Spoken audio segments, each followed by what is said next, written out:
हरि ओम श्री गुरुभ्यो नमः। बोलिए सच्चिदानंद भगवान की, सद्गुरुदेव महाराज की, काशी विश्वनाथ महादेव की। ओम नमः पार्वती पतये, हर हर महादेव। ओम ह्रीं ह्रीं ह्रीं जापतुष्टे हिमरुचिमुकुटे वल्लकी विग्रहस्ते मातर्नमस्ते दह मम जडतां देहि बुद्धिं प्रशान्ताम्। विद्ये वेदान्तवेद्ये श्रुति परिपठिते मोक्षदे मुक्तिमार्गे मार्गातीत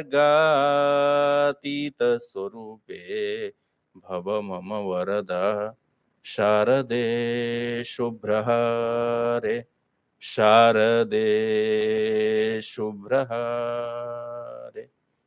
जयतु जयतु नित्यं शंकराचार्यवर्यो जयतु जयतु तस्य अद्वैत विद्या नवद्या। जयतु जयतु लोके तच्चरित्रं पवित्रं जयतु जयतु भक्तिः तत्पदाब्जे जनानां। जयतु जयतु भक्तिः तत्पदाब्जे जनानाम्।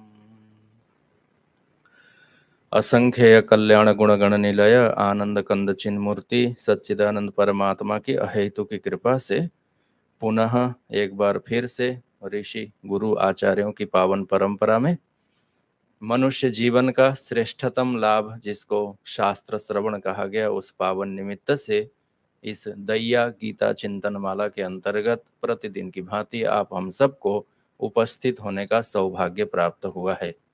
इस महत् सौभाग्य के प्रति ईश्वर अनुग्रह ही मुख्य कारण है, ऐसा स्मरण करते हुए प्रतिदिन की भांति श्रीमद् भगवद गीता के ज्ञान कांड की चर्चा है। आचार्यों की परंपरा में त्रयोदश अध्याय के बाद की चर्चाओं को ज्ञान षटक ऐसा कहा जाता है। यद्यपि क्षेत्र अध्याय ऐसा नाम है, तथापि इस अध्याय में मुख्य रूप से जीव ब्रह्म की एकता को उपदेश के रूप में भगवान ने अनुग्रह करके अर्जुन को बताया है, इसलिए इसका नाम है ज्ञान विभाग। इसलिए ज्ञान की बड़ी भारी महिमा है। ज्ञान चरम अवस्था है, ज्ञान पवित्रतम वस्तु भी है। यद्यपि दूसरे श्लोक तक की चर्चाएं हुई हैं, भाष्यकार दूसरे श्लोक के आरंभ की चर्चाओं में एक छोटा सा उदाहरण कहते हैं, यद्यपि ये लौकिक दृष्टि से है। ज्ञान और अज्ञान का, ज्ञान की प्रशंसा के लिए आरंभ में ज्ञान और अज्ञान का छोटा सा भेद, परंतु मुख्य रूप से कोई रास्ते से चलता हुआ व्यक्ति चलते चलते सर्प के ऊपर पैर पड़ गया। अब उसको पता नहीं था कि ये वही सर्प है, पर एक बार सर्प के ऊपर पैर पड़ने पर और उसको नुकसान हो गया, सर्प ने काट लिया। अब दोबारा वो रस्सी भी देखेगा तो उसको तत्काल ये बोध रहेगा कि अरे हो न हो ये रस्सी है, सर्प है। ऐसा जान करके जीवन भर के लिए सारी सतर्कता आ जाती है। केवल एक बार के यथार्थ और दृढ़ ज्ञान के कारण। दो उदाहरण भाष्यकार ने दिया है। सर्पान कुशाग्राणि तथोदपानम ज्ञात्वा मनुष्यः परिवर्जयन्ति अज्ञानतस्तत्र पतन्ति केचित् ज्ञाने फलम पश्य तथा विशिष्टम। महाभारत का श्लोक भाष्यकार ने उद्धृत किया है। उसका सामान्य और तात्पर्यार्थ यही है कि ज्ञान और अज्ञान का महत् फल देखा जाता है। यद्यपि अक्षरों की दृष्टि से भी देखें तो अज्ञान बड़ा भारी है, 3 अक्षर हैं, और ज्ञान छोटा है, 2 अक्षर है। परंतु उसके फल में महत पार्थक्य है। आश्रम में रहने वाले लोग जो ब्रह्मचारी इत्यादि हैं, कुश चयन करने जाते हैं खेलते हुए, तो नए नए रहते हैं तो खूब उछल कूद करते हुए जाते हैं। और जो कुश के की जड़ होती हैं वो अत्यंत नुकीली होती हैं। चप्पल जूते पहनने का तो आश्रम में नियम नहीं है, नहीं था, कम से कम पहले तो नहीं था।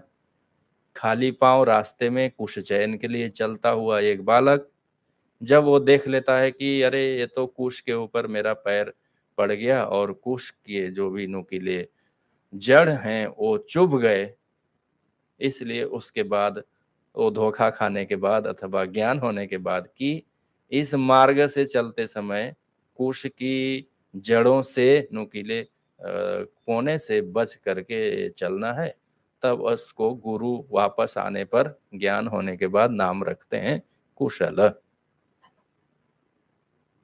पहले भी वो लाने गया था कुश, परंतु यदि गुरुजी कहते कि भाई वो जो कुश है जरा सावधानी से लाना, तो शिष्य कहता कि घास ही तो लाना है गुरुजी, उखाड़ करके ले आऊंगा, इतना तो मुझे पता है।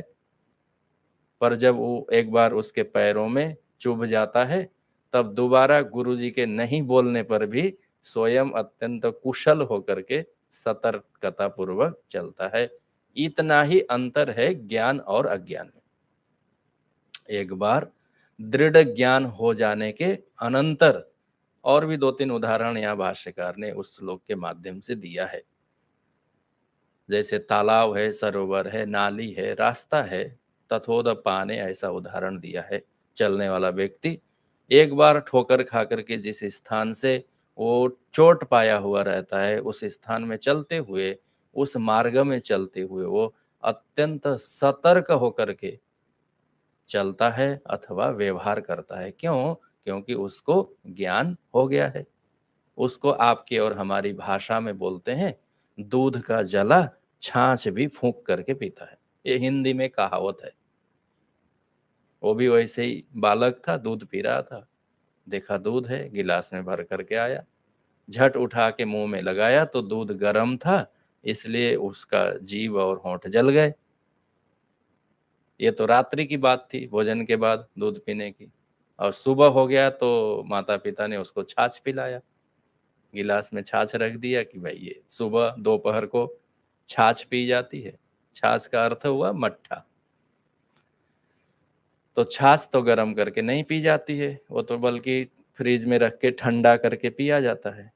तो बालक ने देखा तो दूध जैसा है सफेद, तो मुख में ले जाने से पहले फूंक करके उसको ठंडा करना चाह रहा था। तो माँ ने पूछा कि ये क्या करते हो? बालक ने कहा कि इसको फूंक करके ठंडा कर रहा हूँ। क्यों? क्योंकि उसको पहले दिन रात्रि में दूध पीते हुए ऐसा ज्ञान हो गया था कि ये सफेद दूध जैसी दिखने वाली चीज को फूंक करके ठंडा करके पीना चाहिए। अर्थ और तात्पर्य क्या हुआ कि ज्ञान और अज्ञान में इतना ही भेद है कि ज्ञान होने के अनंतर उसका विचार, उसके चिंतन, उसकी क्रियाएं सब कुछ परिवर्तन हो जाती हैं।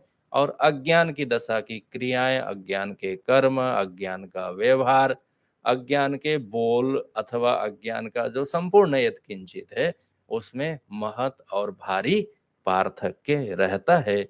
इसलिए यहाँ ज्ञान का प्रतिपादन करना अत्यंत आवश्यक है। अब कठिनाई ये आती है, किसी को भी आप कह दें अथवा हम ही कह दें या हमको ही कोई कह दे कि भाई आपको तो ज्ञान नहीं है, तब बहुत बड़ी भारी विषमता हो जाएगी, कठिनाई भी हो जाएगी कि भाई ज्ञान से पहले पहले के सत्रों में भी चर्चा हुई, क्योंकि ज्ञान नहीं है ऐसी तो बात नहीं है, बड़ा भारी ज्ञान है।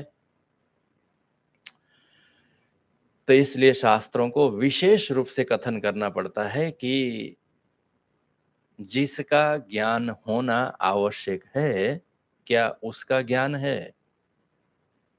तो प्रश्न पूछा जाएगा कि किसका ज्ञान है? देव ऋषि नारद अपने बड़े भाई सनक सनंदन के पास पहुंच गए।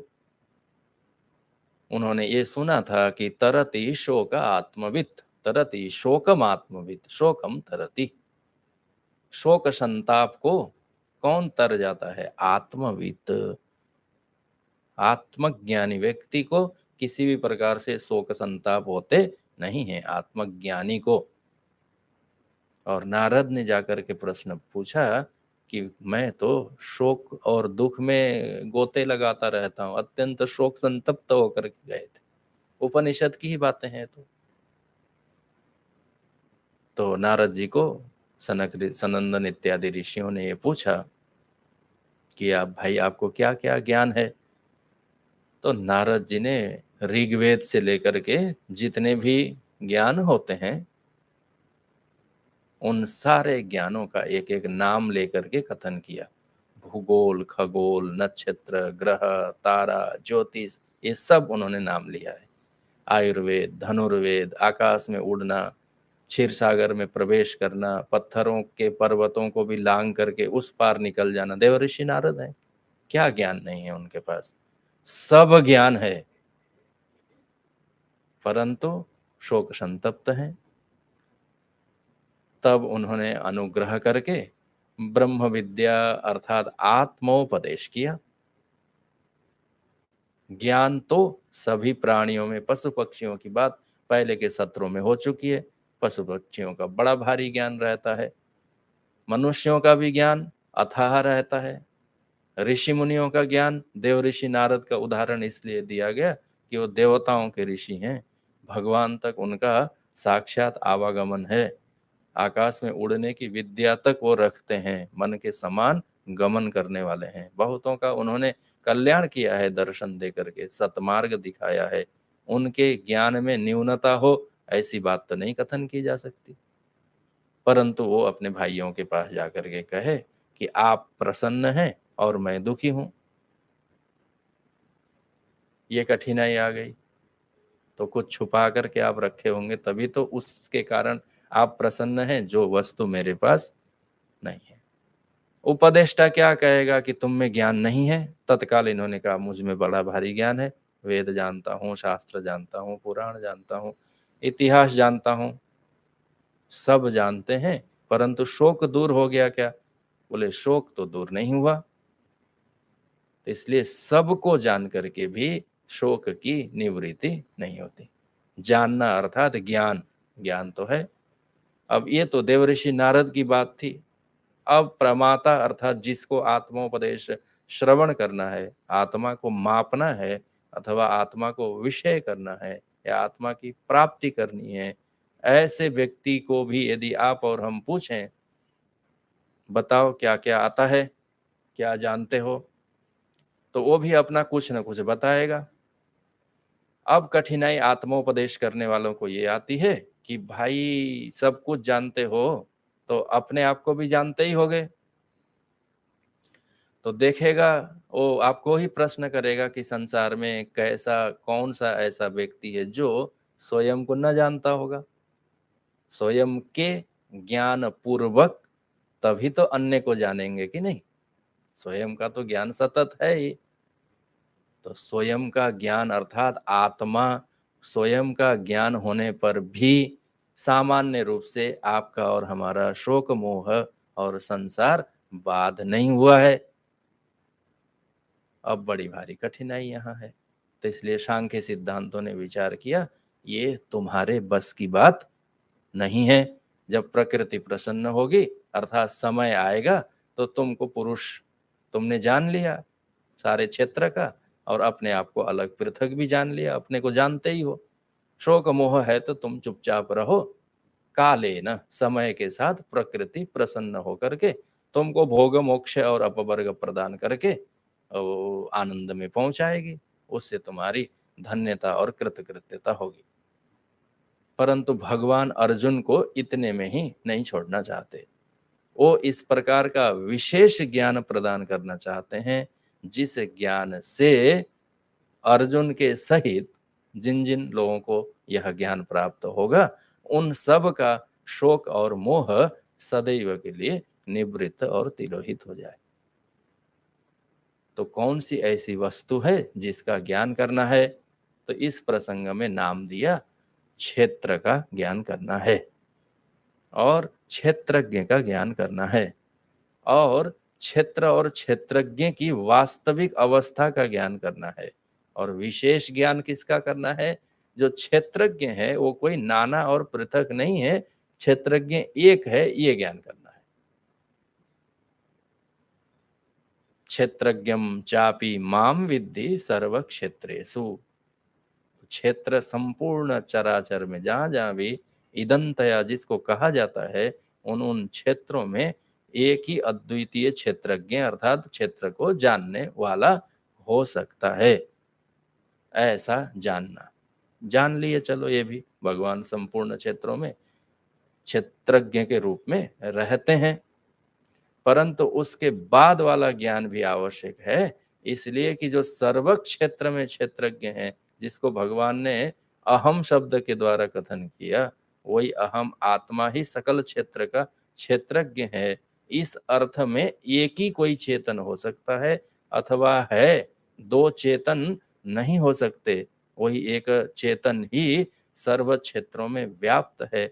ऐसा यथार्थ और अद्वैय ज्ञान की प्राप्ति के लिए भी यह कथन आरंभ किया गया है। फिर से यह विषय उसी अर्थ में और उसी श्लोक में क्या कहा गया कि क्षेत्र क्षेत्रज्ञयोर ज्ञानम एतज्ज्ञानम मतम मम। भगवान ने अपना मत प्रकट क्या कर लिया कि एक ही क्षेत्रज्ञ हो सकता है, तो फिर से क्षेत्र के अनुसंधान करने की आवश्यकता पड़ती है। इसका ये अभिप्राय समझना चाहिए। अर्थात क्षेत्र से भिन्न एक क्षेत्रज्ञ है और वो मैं हूं, इतना तो ज्ञान है। पर यहाँ पर प्रश्न आएगा कि मैं किमाकार हूं, मेरा स्वरूप क्या है? तो मेरा स्वरूप अर्थात आत्मा, मैं अर्थात आत्मा, आत्मा के स्वरूप का अनुसंधान के लिए। अब उपदेश तो छोटा सा ही है, भगवान ने कह दिया, परमात्मा ईश्वर ने स्वयं कह दिया कि क्षेत्रज्ञ मैं हूं। तो फिर हम उसका अनुसंधान करेंगे कि वह जो क्षेत्रज्ञ है उसका स्वरूप क्या है। तो सच्चित आनंद है, सच्चिदानंद रूपाय, वो तो बोलते ही हैं। सच्चित आनंद स्वरूप वह क्षेत्रज्ञ है, ये भी ठीक है, परंतु वह सच्चेत आनंद स्वरूप क्षेत्रज्ञ मैं हूं, ऐसा बोध अहम अस्मि इत्याकारक ज्ञान में उपपन्न होने की अपेक्षा रहती है। इसके लिए संपूर्ण क्षेत्र के आंतस बहिर दोनों ही प्रकार के जो सोपाधिक ज्ञान है, उन सोपाधिक ज्ञान को भी बाध करने की जरूरत रहती है। अन्यथा तो इतना ही संपूर्ण अध्याय का सारांश और सार यहाँ पर कथन कर दिया गया। क्षेत्र क्षेत्रज्ञयो, क्षेत्र और क्षेत्रज्ञ का ज्ञानम, यथार्थ ज्ञानम, जो यद ज्ञानम है वही मेरा मत है कि ज्ञान है, अर्थात जीव ब्रह्म की एकता। दो तीन हेतु से उसको पुनः समझा जा सकता है कि चेतन तो दो हो नहीं सकते, ज्ञान तो दो हो नहीं सकते, सत्य तो दो हो नहीं सकते, एक ही सत्य हो सकता है। तो दो और तीन इस प्रकार से अनुभव में आ रहा है, तो फिर वहां पर उपाधियों की बात आएगी। उपाधियों के कारण यह भेद प्रतीत हो रहा था। सकल उपाधियों को बाध करने के बाद एक ही चेतनता की सिद्धि होती है, ये एक कथन करने का अभिप्राय है। अब उपाधियों का बाध सामान्य रूप से कैसे करेंगे? तो इसमें इसी तरह से करेंगे कि जैसे नेत्र के आश्रय में रह करके, नेत्र के आश्रय में अर्थात नेत्र को उपाधि बना करके या नेत्र का उपयोग करके आंखों के माध्यम से मैं दृष्टा बनता हूं विषयों का, है ना? आप दृष्टा, कोई भी व्यक्ति कब दृष्टा बनता है? नेत्र उपाधि को अर्थात नेत्र के देखे द्वारा देखे जाते हुए पदार्थों का ज्ञान करने वाला। अच्छा, अभी नहीं देख रहे हैं तो दृष्टा नहीं बने हैं, अभी सुन रहे हैं तो ये उपाधि तत्काल कहाँ चली गई? दूसरी इंद्रिय में चली गई। कभी नेत्र में, कभी श्रोत्र में, कभी मन में, कभी बुद्धि में, कभी अहंकार में, कभी संघात में, ये उपाधि घूमती रहती है। और जब देख रहे हैं तो यद्यपि ऐसी प्रतीति तो होती है गति होने के कारण, देख रहे हैं तो सुन नहीं रहे हैं, ऐसा उचित है क्या? ऐसा सामान्य रूप से समझा जा सकता है, क्योंकि एक इंद्रिय मन के साथ एक बार लगने पर विषयों का ज्ञान होता है, मन इंद्रिय संयोग पूर्वक। तो दर्शन और श्रवण, अब गति इनकी ऐसी है कि दोनों साथ में हो रहे हैं, ऐसी प्रतीति होती।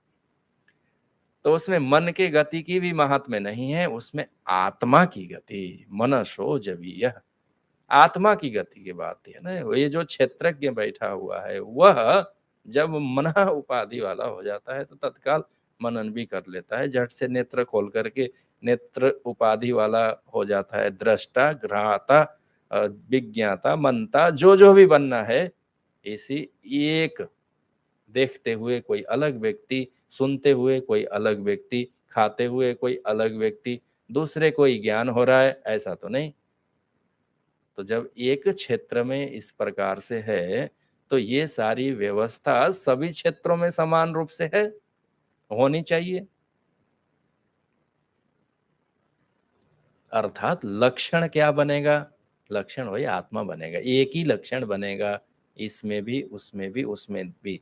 परंतु विभिन्नताएं दिख रही हैं, तो विभिन्नताएं ये नेत्र, श्रोत्र इत्यादि उपाधियों के कारण विभिन्नता प्रतीत हो रही है। और इन उपाधियों के बाध कर देने पर, अर्थात निरुपाधिक होने का प्रयास करने पर, तो जिस प्रकार से एक ही क्षेत्रज्ञ की प्राप्ति होती है, जब ये इस क्षेत्र की ऐसी दशा है, तो उस क्षेत्र की भी वैसी दशा होनी चाहिए। इसलिए परमात्मा ईश्वर इस प्रकार नाना उपाधियों में एक अद्वितीय व्याप्त होकर के अथवा जीव रूप से प्रवेश करके उपाधि मत होकर के दृष्टा, श्रोता, भोक्ता, मंता, विज्ञाता आदि बना है। मनुष्य बना है, पशु बना है, पक्षी बना है, प्रस्तर खंड बना है, वृक्ष बना है। परंतु उन उपाधियों की वास्तविक अवस्था क्या है? उपाधि के कारण जीव बन गया, उपाधि के कारण ईश्वर बन गया, उपाधि के कारण पेड़ पौधा बन गया। तो हम तो उन उपाधियों को सच्चा मानना चाहेंगे जब बन गया तो इसलिए फिर से क्षेत्र की चर्चा आएगी, क्योंकि ये क्षेत्र कोई छोटा मोटा क्षेत्र नहीं है, बहुत बड़ा भारी क्षेत्र है। इसलिए क्षेत्र के स्वरूप को फिर से विचार करके जानने की अपेक्षा रहती है। अन्यथा तो मन बुद्धि में यही बात आती है कि सत्यम एवं, सत्य ही होना चाहिए ना। मेरी आंखें हैं तो फूट तो नहीं गई, देख रही हैं, इनको देखते हुए को सच्ची ही हैं, व्यवहारिक हैं, उपयोग में आ रही हैं। देव विग्रह दर्शन भी करेंगे तो इन्हीं नेत्रों से करेंगे कि नहीं? तो इसलिए थोड़े विचार की अपेक्षा क्षेत्र के संबंध को लेकर के रहता है। अर्थात इस क्षेत्रज्ञ ने क्षेत्र के साथ ऐसा संबंध कर लिया है कि सकल क्षेत्र उसको सच्चे प्रतीत होते हैं। क्षेत्र सारा जो गुण धर्म है वह अविकारी, उपयोगी, काम का ऐसा प्रतीत होता है। बहुत दिन तक इसके साथ तादात्म्य भाव से रहने के कारण अज्ञानी लोग तो यही सोचते हैं कि अरे शरीर नहीं रहेगा तो कैसे काम चलेगा, झट से दूसरा शरीर मिलने ही वाला है, इतना भी ज्ञान नहीं रहता है। सामान्य अवस्था में चिंता तो रहती है ना, शरीर नहीं रहेगा तो कैसे चलेगा, नेत्र रह नहीं रहेंगे तो कैसे देखेगा। जैसे यह शरीर नहीं था, इससे पूर्ववर्ती शरीर में था, और वैसे ही देखता था, वैसे ही प्रसन्न होता था, वैसे ही सुनता था, वैसे ही कर्म संपादन करता था।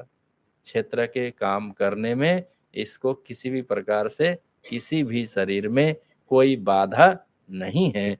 परंतु जहाँ जब जिस काल में कालिक संबंध से देहादियों के धर्मों के साथ इसकी एकीभूतता हो गई है, इसलिए वो अपने आप को क्षेत्र से अलग करके जान नहीं पाता।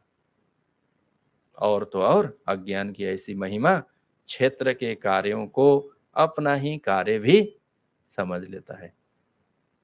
क्षेत्र के कार्य को अपना, मेरा कार्य समझ लेता है। इसकी चर्चा बार बार होती ही रहती है, बहुत बार आप लोगों ने सुना है। शरीर के महात्मा लोग ऐसा कहते हैं, शरीर के सो जाने पर मैं सो गया, बहुत अच्छी बात है। शरीर के जग जाने पर मैं जग गया, शरीर के बूढ़े होने पर हाय मैं तो बूढ़ा हो गया।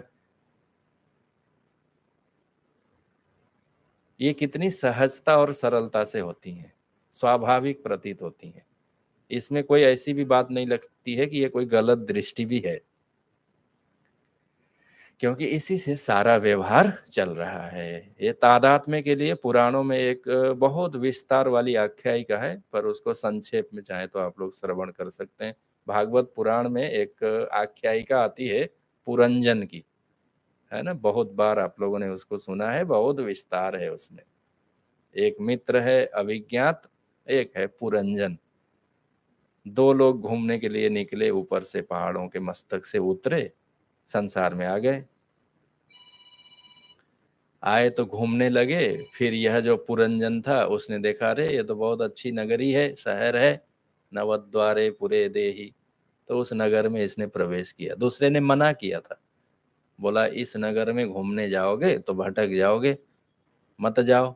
पर उसने कहा तुम रुको, मैं घूम करके थोड़ा आता हूँ।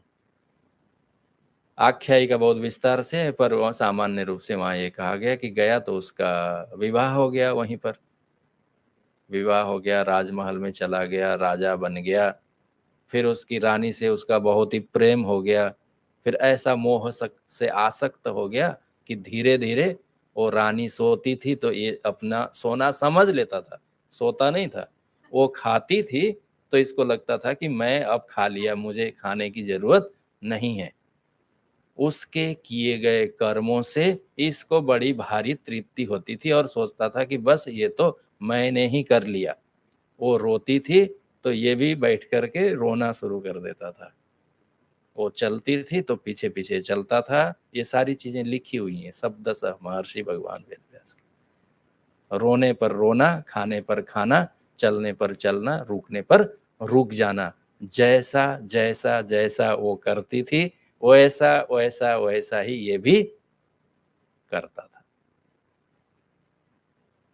अब उस इतना ही उदाहरण है, यद्यपि वहां तो बहुत विस्तार से, बहुत प्रपंच करके, कई जन्म लगा करके, मर करके, फिर जी करके, फिर पुरुष से स्त्री बन करके, फिर राजा बन करके, तब आकर के ब्राह्मण के वेश में परमात्मा ने उसको झकझोर के जगाया था। तब उसको पता चला था कि मेरा नाम पुरंजन नहीं है, मैं तो इस अभिज्ञात का मित्र हूँ जीवा। पर उसका तात्पर्य इतना ही यहाँ इस प्रसंग में ग्रहण करना है कि शरीर के सो जाने पर सोता हूँ, शरीर के रोने पर रोता हूँ, शरीर के बढ़ने पर बढ़ जाता हूँ, शरीर के घटने पर घट जाता हूँ। देह के सकल धर्मों को अपने ऊपर ओढ़ लिया है और मेरे ही हैं, मैं ही कर रहा हूं, ऐसी तादात्म्य भावापन्न अवस्था है जीवात्मा का। क्या ऐसी दुर्दशा से युक्त जीवात्मा अपने आप को जानने से मुक्ति होगी? इसलिए क्षेत्र को जानने की जरूरत है। और ये तो अनुभव में तो ऐसा ही आता है। और इस बात को काटना कितना कठिन है। अब हो ही रहे हैं, सामने में घटनाएं हो रही है। इसमें और एक कठिनाई है कि क्या जीवन भर इन्हीं के गुण धर्मों में मिथ्या बुद्धि करके ये नहीं है ही करते रहना है? तब स्वरूप अनुसंधान कब होगा? इसलिए दृढ़ ज्ञान से एक बार इनका उच्छेद करना पड़ता है कि दोबारा, जो बिल्कुल आरंभ में उदाहरण दिया गया कि सर्प के ऊपर पैर पड़ जाए और काट ले सर्प, फिर दोबारा जितनी सतर्कता से वो चल सकता है, वो ऐसा दृढ़ कि ये जो सकल देह के धर्म आत्मा के साथ अत्यंत असंस्पर्शित हैं, किंचित भी इनका लेना देना नहीं है। अच्छा, ये सारी चीजें ज्ञान से हो रही हैं कि अज्ञान से? संसार के लोग तो कहेंगे ज्ञान से हो रहा है, बिना ज्ञान के कैसे होगा? शास्त्र कहेंगे कि यह विपरीत ज्ञान है, कहेंगे उल्टा ज्ञान है। इस ज्ञान को सीधा करने की जरूरत रहती है। सीधा करने के लिए परांग मुख जो बने हुए हैं उसको उदंग मुख बनना पड़ेगा। परांचिखानी वितृणत स्वयंभू तस्मात् परांग पश्यति नान्तरात्मा। भीतर देख नहीं पाते हैं, बाहर ही देखते हैं, अर्थात उसके गुणधर्म, उसके अर्थात मेरे अपने स्वयं के आत्मा के क्षेत्रज्ञ के गुणधर्मों का उसको कोई समाचार नहीं। और एक बात विशेष रूप से स्मरण करनी है कि वो भी कैसे, क्षेत्रज्ञ का स्वरूप क्या है ये पता अपने आप तो नहीं पता चल सकता। देहादियों के धर्म के साथ तादाद में होना तो लोग गतानुगतिक होकर के जैसे लोक व्यवहार कर रहे हैं वहां से भी सीख लेता है संस्कार के रूप में, पिछले जन्म से भी लेकर के आया है, ऐसे ऐसे इसका व्यवहार करना है। परंतु ऐसा नहीं है। ऐसा जानने के लिए अर्थात क्षेत्रज्ञ के स्वरूप को जानने के लिए तो एकमात्र उपदेश ही अपेक्षित है। जब तक कोई बता न दे, शास्त्र गुरु मुख से उपदेश न दे। आज तक आपको और हमको भी किसी ने गुरु छोड़ करके दूसरे ने तो नहीं कहा कि तुम ब्रह्म हो, अच्छे आदमी हो, ये भले ही बहुतों ने कहा होगा, बड़े काम के आदमी हो, ये भी कहा होगा।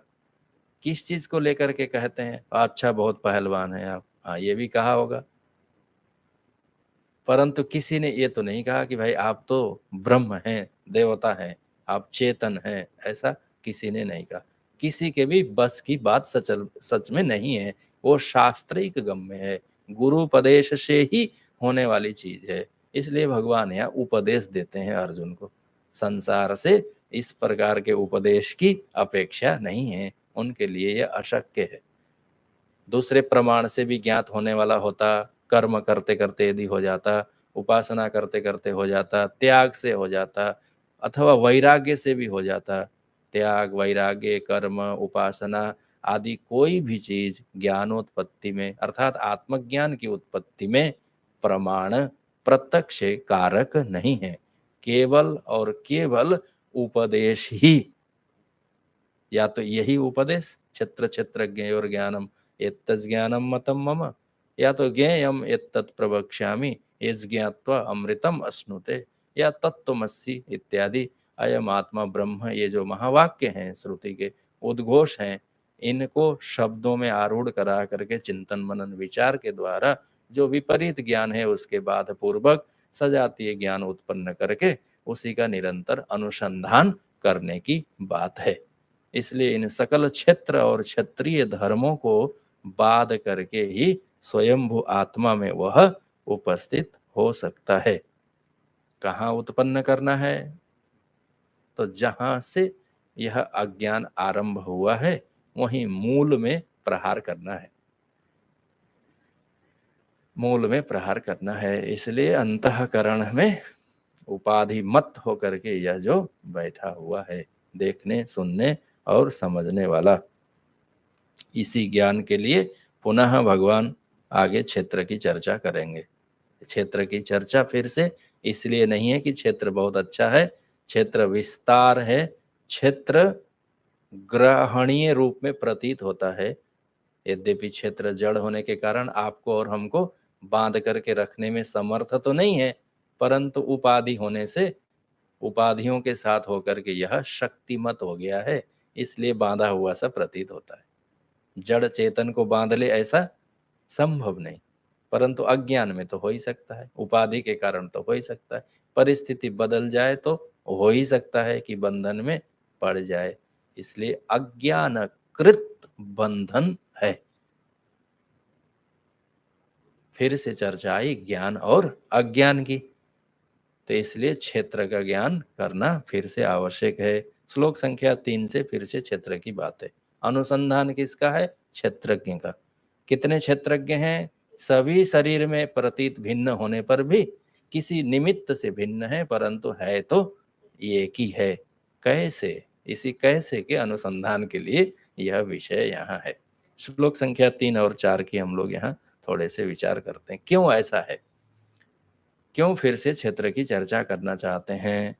तो इसलिए करना चाहते हैं कि विषय अत्यंत गंभीर है और आवश्यक है, और जब तक श्रोता अभिमुख नहीं होगा तो अभिमुखीकरण के लिए भी, इसके महत्व को प्रकट करने के लिए भी पुनः 2 श्लोक बीच में यहाँ भगवान कथन करना चाहते हैं। क्या क्या कथन करेंगे?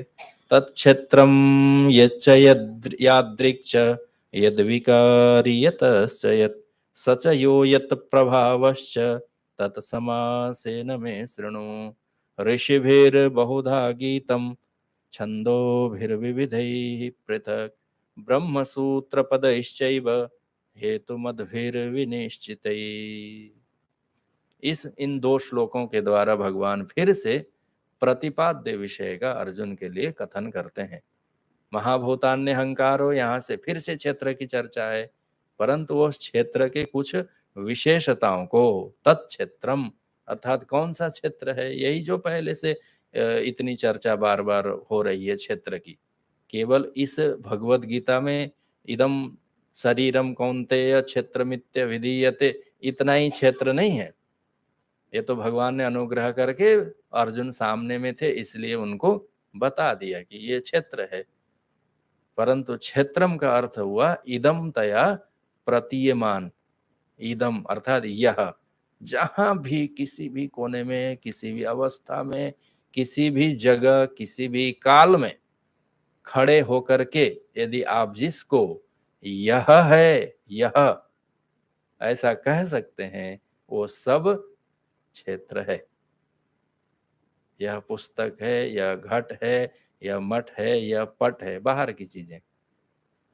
बाहर आप जहां तक चले जाएं, तो अमेरिका चले जाएं, आकाश चले जाएं, खगोल भूगोल तक चले जाएं, आकाश गंगा में चले जाएं, नक्षत्रों में चले जाएं, देवऋषि नारद के समान, वहां जाकर के भी यह कहेंगे।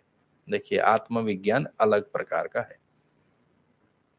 कोई सोचेगा कि नहीं स्वर्ग जाऊंगा तो तरति शोकम आत्मविद, तो वहां जाकर के भी ये इंद्र हैं।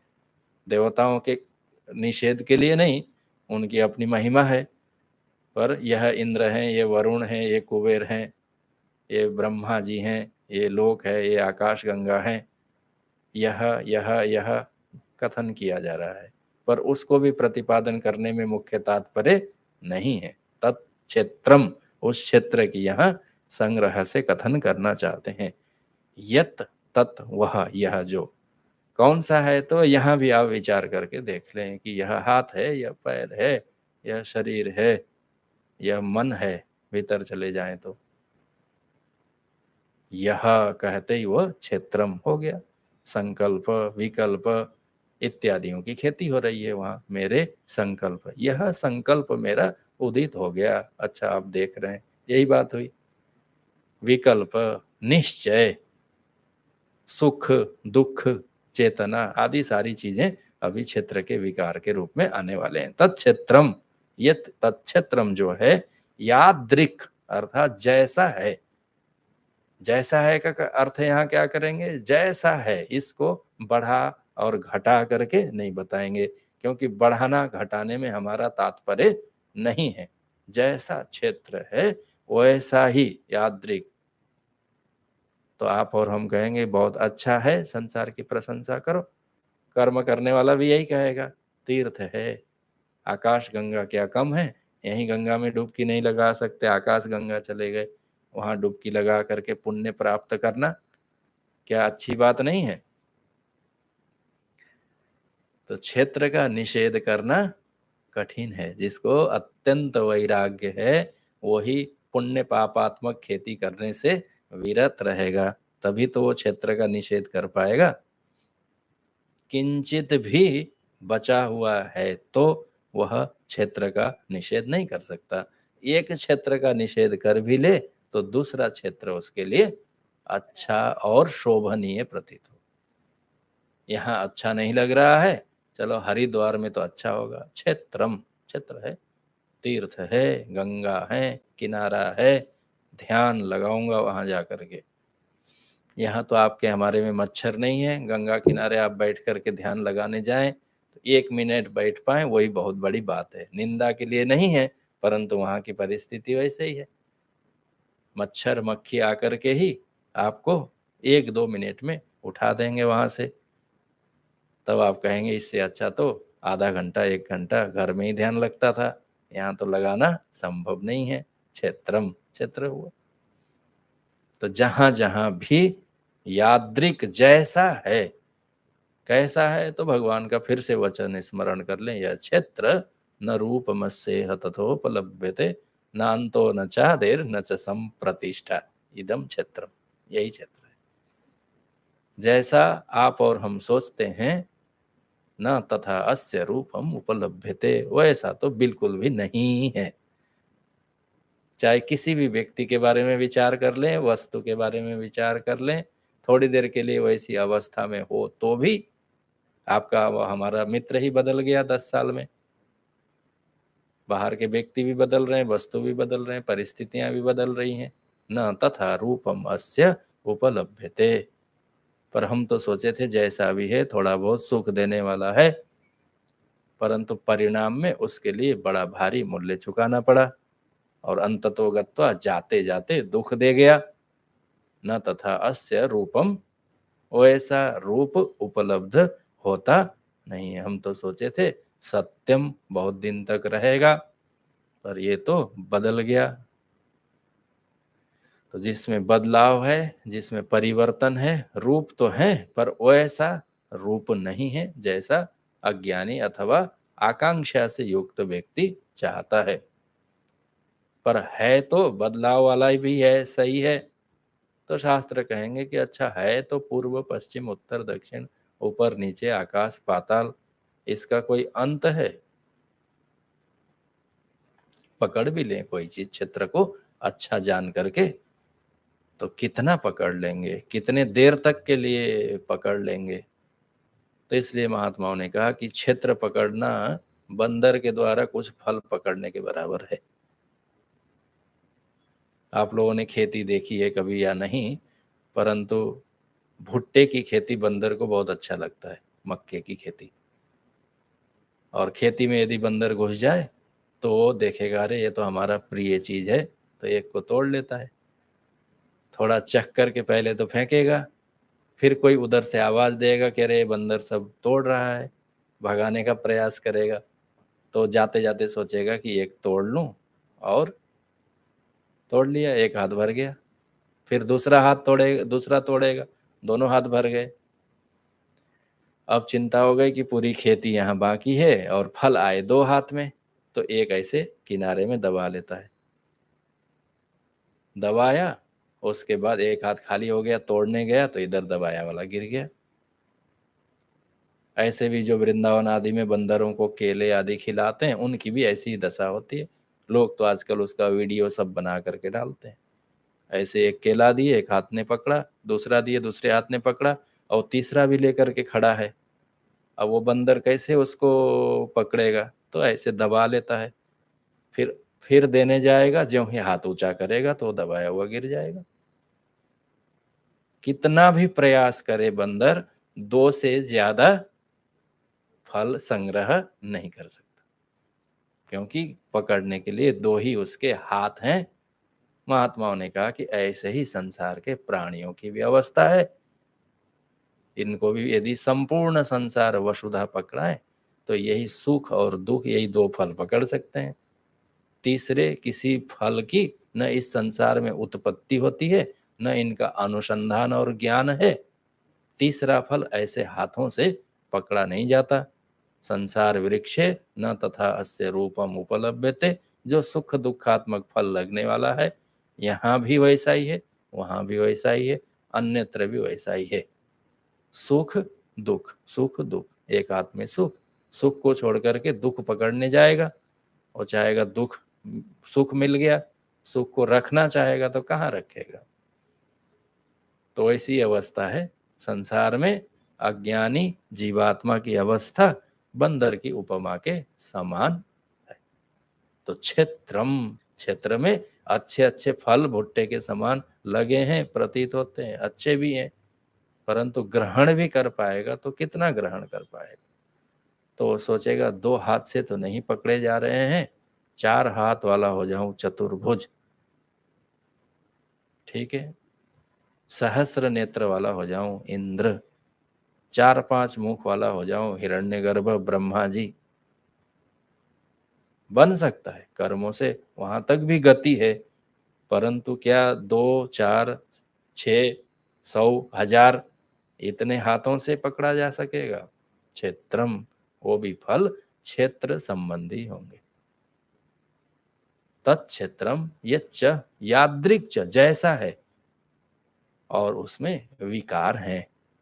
आज आपने पकड़ा, चलो ठीक है, सुख की प्राप्ति हो गई, परंतु सुख सदैव बना रहेगा इसका कोई निश्चय नहीं है। मनुष्यों की तो छोड़ ही दें, रोज रोज अनुभव में आता ही है। देवता इत्यादियों के सुख भी वो आत्यंतिक नहीं है। न चंद्रस्य सुखम अस्ति, इंद्र को भी सुनते ही हैं कथाओं में, बार बार ये संदेह बना रहता है कि दूसरा इंद्र कहीं न बन जाए, कहीं विरोचन आदि असुर छीन न ले। लोक व्यवहार में भी ऐसा देखते हैं, जो भी पदाभिषिक्त है उसको सदैव यही चिंता लगी रहती है कि कहीं यह पद और फल हमसे छूट न जाए। मनुष्यों में भी ऐसा ही है, आपका और हमारा यही डर रहता है कि कहीं यह मनुष्य की पदवी छूट न जाए। दूसरों को बोलना तो अत्यंत सरल है, कोई नेता बन गया, बड़े पद पर बैठा, कोशिश करता रहता है कि ये मेरे पास बनी रहे। तो एक अज्ञानी जीवात्मा भी एक क्षेत्र को पकड़ करके बैठा हुआ है, वो यही सदैव उस क्षेत्र में बने रहना चाहता है। यादृक्ष, कैसा है ये क्षेत्र, बस ऐसा ही है, अत्यंत आकर्षक प्रतीत होता है, मेरा मान करके इसमें बैठा है। मेरी खेती, सुख दुख इत्यादि फल की खेती करता रहता है, और वो फल समय आने पर यद विकारी, विकार को प्राप्त हो जाते हैं, बदल जाते हैं। सुख के लिए खेती करते थे, करते करते दुख की प्राप्ति हो गई। दुख के लिए तो कोई खेती नहीं करता, और खेती में अत्यंत दुर्भाग्य भी है। अभी नया नया समाचार ऐसा आया कि बारिश, ये तो बिना समय की बारिश हुई है, और उत्तर भारत में अभी सरसों की खेती है, और सरसों की ऐसी महीन खेती है कि सरसों, जिससे सरसों का तेल बनता है, तो महीन उसके दाने हैं, और जैसे भी उसके बंद होते हैं, थोड़ी ज़्यादा बारिश हो जाए तो वो भीग करके दाने सारे खेत में खुल जाते हैं। तो केवल बारिश नहीं हुई, अभी समाचार सुनने में ऐसा आया कि पत्थर और ओले पड़े। तो पहले तो बारिश से भीगी वो फसल, उसके बाद ऊपर से पत्थर गिरे, और बचे कुचे भी सारा फसल किसानों का 3 महीने का सर्दी के दिनों से अभी तक का फसल देखते देखते नष्ट हो गया। अभी तो नष्ट हुआ हुआ, वो तो जो दाने गिरे, अभी 1-2 महीने बाद फिर वो उगेंगे, वहां उनके निराकरण के लिए फिर प्रयास करो। तो क्षेत्र का यही लक्षण है कि वो सदैव विकार को प्राप्त होता रहता है। एद विकारी, बिना विकार के, बिना परिवर्तन के, बिना रूप बदले क्षेत्र कभी भी रहता नहीं है। आज जहाँ समुद्र है, किसी समय पहाड़ थे, जहाँ पहाड़ है वहाँ कहीं समुद्र था। पृथ्वी की भी गति प्रकृति बदलती रहती है। आपके हमारे राष्ट्र की सीमा एक जगह तक थी, बदल गई, फिर भविष्य में फिर बदल जाएगी, फिर परिवर्तन हो सकता है। क्षेत्रम यद विकारी, इसमें अनेक प्रकार के विकार आते रहते हैं। बाहर का क्षेत्र, अच्छा भीतर का क्षेत्र देख लें। इंद्रियां क्षेत्रम, अच्छे भी देखते हैं, बुरे भी देखते हैं। जिन चीजों को देखने की आदत अभ्यास बना था, आपने परिश्रम करके छोड़ा भी था, परंतु फिर से वैसा संयोग बना, दिख गया क्षेत्रम। क्यों भाई, अब तो हमारे नेत्र ठीक हो गए थे, सिनेमा सीरियल नहीं देखते थे, पर दिख गए, विकारी। और भीतर चले जाएंगे, मनः, संकल्प सत भी हुआ, संकल्प असत भी हुआ, मन में कोई विकार उत्पन्न हुआ, संसार संबंधी इच्छा जागृत हो गई। अच्छा नई चीज आई है, उसको चख लें, खा लें, कोई नई जगह बनी है, अच्छा चलो जा करके देख के आए। यद विकारी, नित्य निरंतर मन बुद्धि में भी विकार उत्पन्न होते ही रहते हैं, इसलिए निरंतर और सतत इनको प्रक्षालन करने की जरूरत रहती है। जैसे खेती की रक्षा की जाती है, वैसे ही पालयत चित्त बालकम, तो इनका भरण पोषण करना पड़ता है कि विकार न आए, क्षेत्र में विकार न आए, इसलिए प्रयास करते रहते हैं। परंतु इस क्षेत्र विकारी ही स्वभाव वाला होने के कारण इसके विकारों को सदैव के लिए ठीक नहीं कर सकते। वो विकार आएंगे ही आएंगे, एद विकार ही। कौन कौन से विकार हैं, अभी उसकी फिर से चर्चा भी आएगी।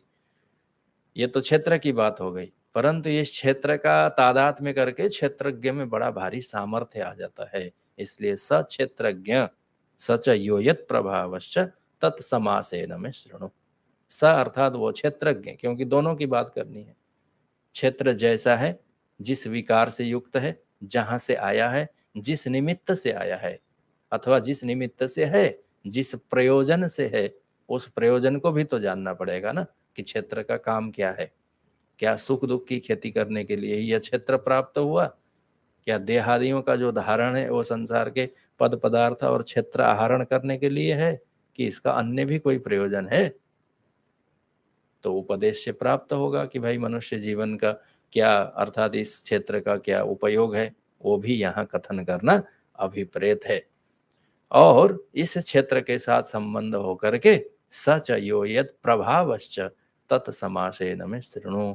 और इस क्षेत्रज्ञ है तो वो चेतन, परंतु इस क्षेत्र के प्रभाव में आकर के ऐसा सामर्थ्य वाला हो जाता है, ऐसा शक्तिमत हो जाता है, ऐसा विचित्र हो जाता है, अनेक प्रकार के कुछ कर्म इत्यादि करने की योग्यता वाला भी हो जाता है। तो इस उस क्षेत्रज्ञ का जो वास्त प्रभाव है, अर्थात उसका सामर्थ्य है या उसका वैभव है, किस प्रकार से क्षेत्रज्ञ के रूप में, अर्थात जीव भाव में, ये एक क्षेत्रज्ञ का प्रभाव। दूसरा, यदि वास्तविक रूप में अपने स्वरूप को जान ले तो फिर उसका प्रभाव तो विशेषमाद वातः पवते, उसके प्रभाव का तो कहना ही क्या। परंतु जीव भाव में भी आता है तो इसका प्रभाव कैसे बढ़ जाता है। एक सोने की बिस्किट दुबई से खरीद के ले आएंगे तो एक मूल्य, कल भी यही उदाहरण हमने अंतिम में दिया था, परंतु उसमें आपने क्या किया, एक विशेष उपाधि वाला प्रभाव डाल दिया कि अब इसको मैं कंकण बना लेता हूँ। तो हाथ में पहनने वाला आपने कंकण बना लिया। दुकानदार को पूछे तो उसने कहा ये तो 55,000 का है। 5,000 कैसे जोड़ लिया भाई ज्यादा? तो कहे इसमें विशेषता आई, प्रभाव आ गए। तो यह क्षेत्रज्ञ में भी इस क्षेत्र के कारण प्रभाव ऐसे आ जाते हैं। एक सामान्य व्यक्ति परीक्षा पास करके अधिकारी बन गया, वो भी आदमी, ये भी आदमी। एक बैंक में मैनेजर बन गया, एक चौकीदार बन गया। दोनों आदमी हैं, समान मान लो भाई। बोले नहीं, मैनेजर सिग्नेचर करेगा तो लोन आपको मिलेगा, और चौकीदार सिग्नेचर करेगा तो हंसी का पात्र बनेगा। ये तो प्रभावश्च, इस जीवात्मा के क्या क्या प्रभाव भी होते हैं, उस प्रभाव का कथन करना भी यहाँ अभिप्रेत है। उपाधि ना दृश्यते भिन्न रूपम। उपाधि कोई छोटी मोटी चीज नहीं है, विचार करके देख ले, क्या नहीं कर लेता है उपाधि से। उपाधि से बंधन है तो उपाधि से मुक्त भी हो सकता है, इतना बड़ा इसमें सामर्थ्य है। पर्वतों पर चढ़ जाता है, समुद्रों के अंदर चला जाता है, शरीर धारण करके ही तो जाता है कि नहीं। ग्रहण करने का सामर्थ्य है। कुल तात्पर्य क्या हुआ, नाम और रूप की उपाधि के कारण इसका यत जो प्रभाव है, वो प्रभाव का भी हमको विस्तार पूर्वक कथन करना अभिप्रेत है। कहाँ जाके भगवान कथन करेंगे, उपद्रष्टा अनुमंता च भर्ता भोक्ता महेश्वर, इस श्लोक में उसके प्रभाव का वर्णन करेंगे। क्योंकि वो पूरा अध्याय यही तीन लोगों का यहाँ व्याख्यान है, एक क्षेत्र का, एक क्षेत्रज्ञ का, और एक वास्तविक क्षेत्रज्ञ का। एक क्षेत्र, एक क्षेत्रज्ञ छोटा, ये जीवात्मा उपाधि वाली अवस्था में तो क्षेत्रज्ञ यही है, इस क्षेत्र को जानने वाला।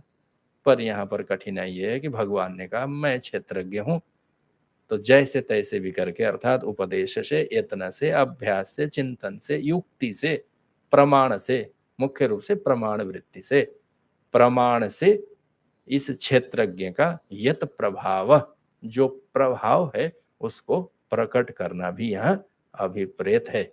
अभी जो देवानाम पशु ऐसा बन के रखे, घर में तो वो बहुत मालिक था, परंतु ऑफिस जाते ही वो छोटा हो गया, क्योंकि वहाँ बड़े बड़े अधिकारी पहले से बैठे हैं। यहाँ तो कर्म कांड करने वाला बहुत बड़ा होता, अद्धर्यु ऐसा बना हुआ था, ऋचा पाठ करने वाला, स्वर्ग में जाते ही छोटा बन गया। अरे यहाँ तो जिनके लिए मैं मंत्र पढ़ता था वो सामने में है। यहाँ बड़ा भारी प्रभाव था, वहां जाकर के प्रभाव इसका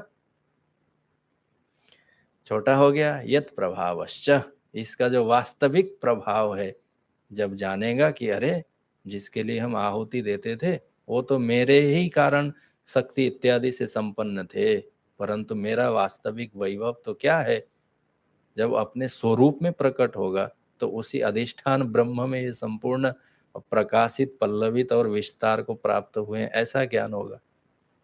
तो ये युक्ति और प्रमाण के द्वारा, मुख्य रूप से प्रमाण उपनिषद रूपी प्रमाण के द्वारा इस क्षेत्रज्ञ के वास्तविक स्वरूप का अनुसंधान और कथन भी, हे अर्जुन मुझे कथन करना है, परंतु ये बातें इतने विस्तार से हैं, इसलिए तुमको मैं समासेन अत्यंत संक्षेप करके बताऊंगा, ऐसा भगवान कथन करते हैं। यद्यपि भगवान ने तो सामान्य रूप से संक्षेप में ही कथन कर दिया है। भगवान ने स्वयं ये वचन उच्चार किया कि क्षेत्रज्ञ मैं हूं, तो जो सच्चिदानंद परमात्मा है वही क्षेत्रज्ञ है, ऐसा समझ लेना चाहिए। यत प्रभाव का भाष्यकार ने अर्थ किया है, प्रभाव अर्थात यत उपाधिकृत शक्तयो, उपाधि मत होते ही कितनी कितनी इसके पास शक्तियां आती हैं, अपने क्षेत्र का कर्ता बन जाता है, नया शरीर बना लेता है।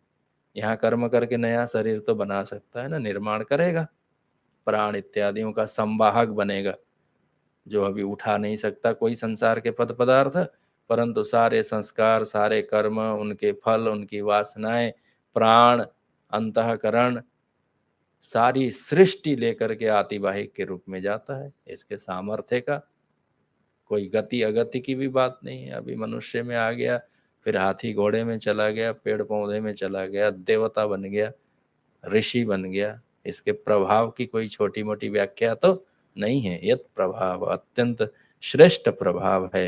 हे अर्जुन, इन प्रभाव को केवल मैं कथन करता हूं ऐसा नहीं है। ऋषिभिर बहुधा गीतम छंदोभिर्विविधैः पृथक ब्रह्म सूत्र पदैश्चैव हेतु मद्भिर विनिश्चित, ये सारी चीजों ने भी यही कथन किया। ये श्लोक इसीलिए ही है। इसी क्षेत्र और क्षेत्रज्ञ के कथन में ही ऋषि भी, बहुत सारे ऋषियों ने, विशेष करके क्षेत्रज्ञ के कथन करने में पराशर, वशिष्ठ, व्यास इत्यादि ऋषियों ने बड़े बड़े शास्त्र और ग्रंथों की रचना की। क्या कथन करते हैं? क्षेत्रम क्षेत्रज्ञम। यहाँ नाम इसलिए दिया गया है ऋषि भी, अर्थात जैसे वशिष्ठ महर्षि हैं, आप लोग अभी पिछले सत्र में सुन रहे थे योग वाशिष्ठ महारामायण, वहां संपूर्ण इसी तरह ये आत्मा है, यही सारा कथन किया गया।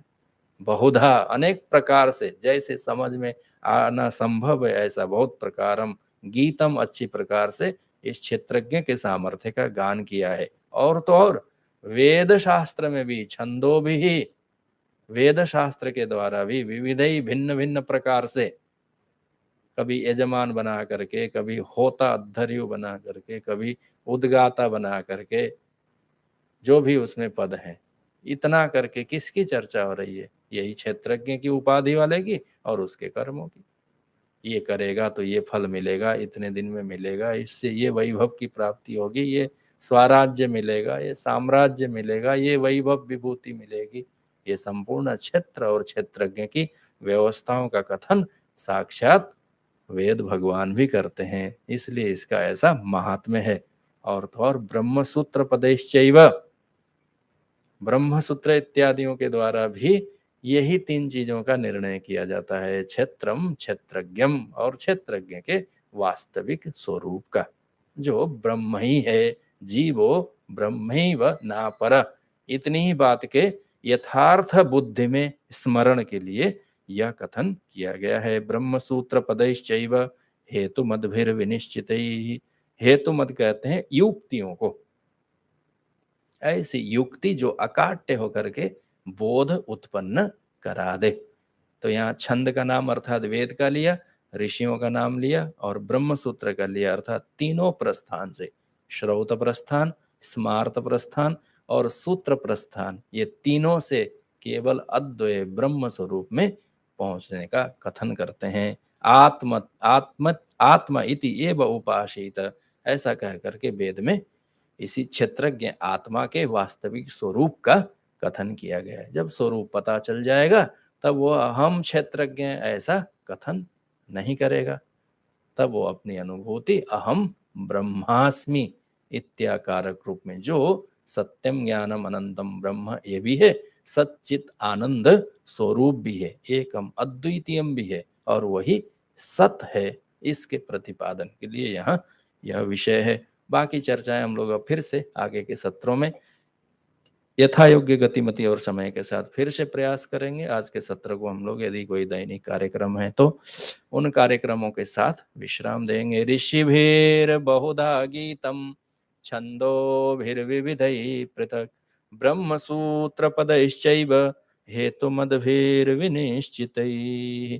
बोलिए सच्चिदानंद भगवान की, सद्गुरुदेव महाराज की, काशी विश्वनाथ महादेव की। ओम नमः पार्वती पतये, हर हर महादेव। हरि ओम। पूर्णमदः पूर्णमिदं पूर्णात् पूर्णमुदच्यते पूर्णस्य पूर्णमादाय पूर्णमेवावशिष्यते। ओम शांति शांति शांति। शंकरं शंकराचार्यं केशवं बादरायणं सूत्रभाष्यकृतौ वन्दे भगवन्तौ पुनः पुनः।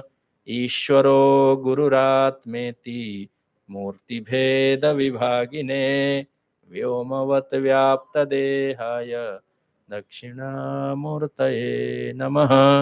ओम शांति शांति। हरि ओम। श्री गुरुभ्यो नमः। हरि ओम।